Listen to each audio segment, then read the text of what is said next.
Hello, I'm Food Daniel. Here are my predictions for the IWFL games to be played on June 13th. Madison Blaze at the Nebraska Stampede. This will be a very good game.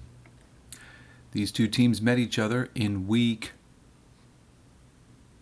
4. That was a home game for Madison, and Madison won it 16-8.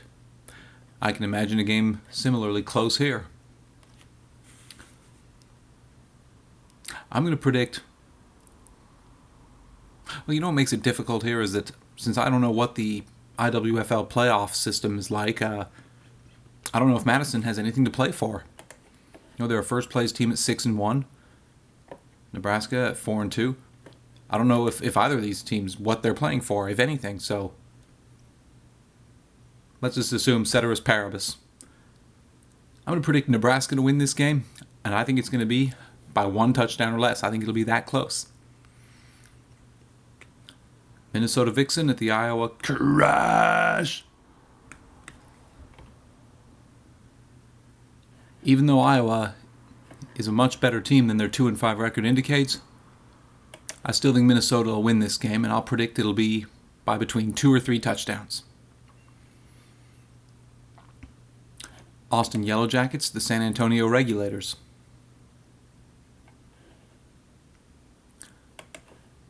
I expect the Yellow Jackets to win this game, and I say that'll be by between 3 or 4 touchdowns. New Orleans Crew at the Houston Energy. Gruesome win for the Houston Energy. Gruesome. Colorado Freeze, the Utah Falcons. Gruesome win for the Falcons.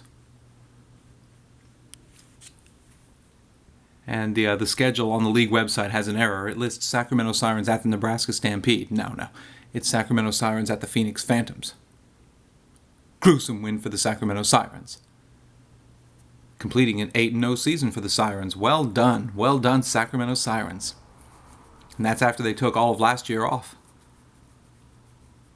And as I said about the Pacific Warriors earlier, you know, when a team takes a year off, you know, it's up in the air whether or not the team will ever come back. Well, Sirens come back, and they come back and have an 8-0 season. That's great stuff.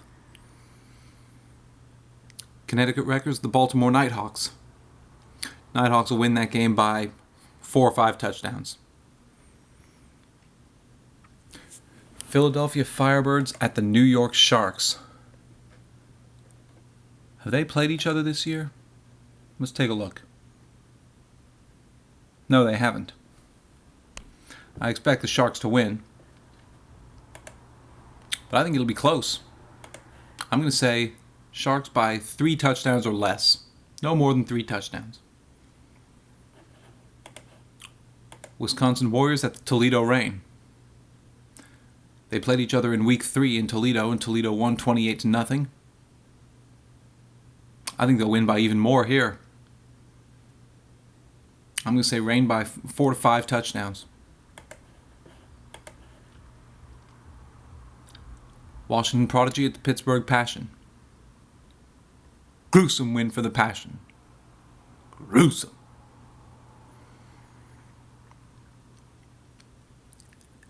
And here's a very fun game I wouldn't mind being at. Carolina Phoenix at the Carolina Queens. The Queens are in first place at 6-1. Phoenix are right behind them at 5-2. Let's see, they played each other in week 4. It was a home game for the Carolina Queens, and the Phoenix won that game 14-0. Let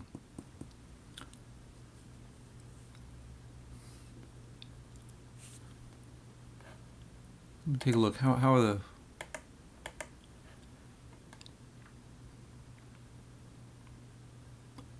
I think the Phoenix will win this game. I think they'll win by 2 to 3 touchdowns. I think the Phoenix will win by 2 or 3 touchdowns. And the Tennessee Train at the Huntsville Tigers. They played each other earlier. What happened? Oh, they played each other twice this year. In week 3, Huntsville Tigers won 34-16. In week 6, the Huntsville Tigers won 42-22. Now, both of those were home games for Huntsville, but Huntsville, Alabama, to wherever it is in Tennessee that the Tennessee Train play, It's not that much of a drive, so there shouldn't be much roster loss. Oh, my mistake. This game's a home game for Huntsville, too. This game is a home game just like the other two matchups. It's a home game for the Huntsville Tigers. Well, Huntsville's already beat Tennessee in Huntsville twice, so there's no reason to expect they won't do it a third time, and I'll say it'll be between 3 or 4 touchdowns. And that completes my predictions for the IWFL games to be played on June 13th. Thank you.